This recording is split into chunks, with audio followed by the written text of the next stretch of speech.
tuning in to Brathouse Sports. I am your host, Emily Cheddar Dog DeLeon. The Browns' loss to the Baltimore Ravens was one I wasn't too upset by because I expected it, especially with the Deshaun Watson injury, at least at the time. 3rd and 3, and Dorian Thompson-Robinson attempts a pass to Amari Cooper.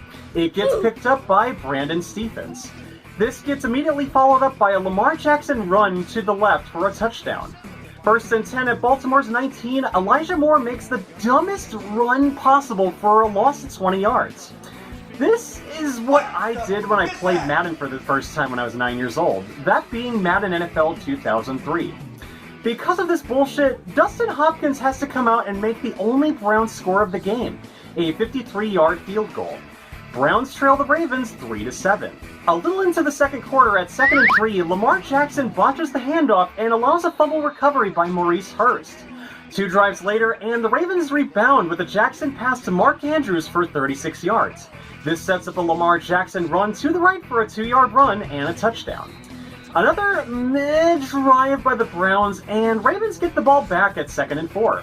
Jackson makes a pass to Zay Flowers. 3 plays later, and Jackson makes a pass to Melvin Gordon for a gain of 23 yards. Another 6 plays later, and Jackson passes to Andrews for a touchdown. Ravens leave the half 21-3. Third quarter begins, and if this part shows anything, it's that Dorian Thompson-Robinson isn't ready for the regular season. At 2nd and 6, DTR scrambles right for a gain of 9 yards. Now in the shotgun, DTR gets sacked by Patrick Queen for a loss of 11. DTR gets sacked again, but fumbles. This was recovered by Jedrick Willis Jr. Ravens have the ball on Cleveland's 35, and Jackson is sacked by Ogo Okoronkwo. 3rd and 21, and Jackson makes an incomplete pass, but Myles Garrett lands awkwardly on his left foot. Ugh. A redeemable play from DTR was a pass to Amari Cooper for 16 yards.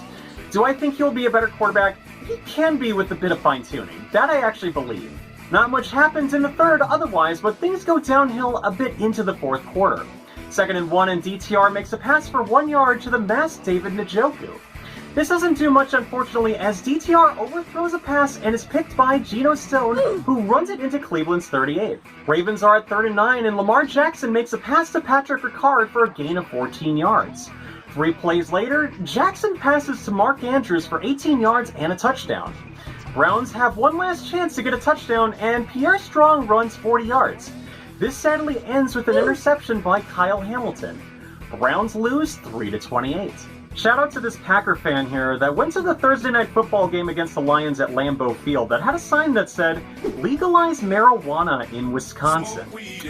I couldn't agree more with you, because if there's anything that Packers fans are unfortunately going to deal with in the coming years, is a lot of the stress that the Browns fans have dealt with for the last 25 years. Now, I don't expect that span to be going on for as long, but it's just at least something to acknowledge. So, this guy is a mad lad.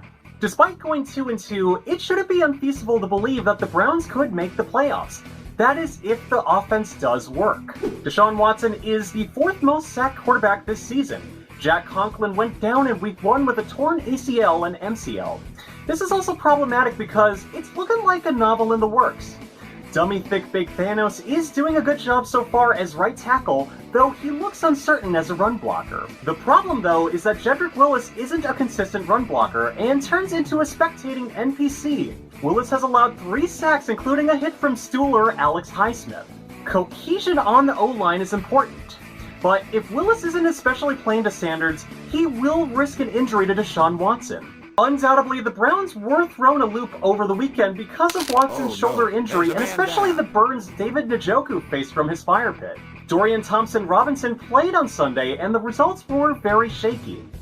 I get the precaution taken, which we will discuss soon. The real story is the future of Njoku playing on Sunday and wore a badass mess going into the stadium. Njoku confirmed on X, "The flesh is weak. See you tomorrow." He was also backed up by ESPN writer Kimberly Martin that he would play against Baltimore. It's still unconfirmed as to the extent of David Njoku's burns are, but it's nonetheless praised that he played. Meanwhile, Deshaun Watson struggled to throw in practice and resulted in Dorian Thompson-Robinson being thrown into a position he wasn't ready for. Head coach Kevin Stefanski on Monday said that Watson was medically cleared to play, but also said he couldn't go into morning warm-ups. If anything was implicated, Watson was possibly expected to play based on the words of his trainers. Regardless, the Cleveland Browns were completely unprepared to start the rookie DTR, and it makes sense that the team thought Watson was going to play. There's things the Browns will need to discuss and process going into the bye week now that they are 2-2 for the season. There seems to be some regret in the dog pound for trading quarterback Joshua Dobbs to the Arizona Cardinals. Of course, the Cardinals needed someone to start while Kyler Murray is out with the ACL tear he received in Week 14 of last year. The Browns had a lot of faith in DTR over Dobbs, and the 3-28 loss of the Ravens was ugly. Yes, DTR has a higher ceiling, but Dobbs is in fact a veteran. For the Cardinals' first 3 games, Dobbs has thrown for 549 yards and 2 touchdowns with no interceptions. He also led the Bird Gang. Bird Gang. A general way to describe a group or groups of people hanging out at a public park, often skate parks. A bird gang partakes in the use of drugs, alcohol, or nicotine while doing close to no other activities other than loitering. Generally, these people are ages 13 to 25, and do a good job of evading the police that constantly creep up on them.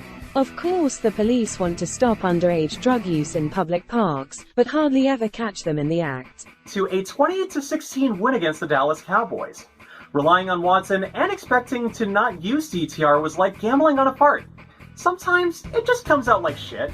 And before we go, we gotta talk about Joe Thomas. The Hall of Fame left tackle has been enshrined in the Browns' Ring of Honor on Sunday, despite the team losing to the Ravens.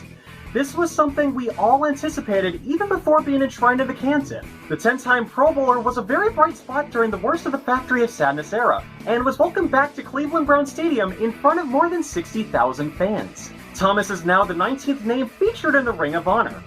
Of all the 19 names, only Clay Matthews Jr. isn't in the Pro Football Hall of Fame so far, but we can only hope that he makes it in. And thank you again for watching Brathouse Sports. Once again, I'm your host, Emily Cheddar Dog DeLeon. Please like and subscribe and turn on the notification bell, as I greatly appreciate it. It's also how you can find more of my videos and help me get through the algorithms as well.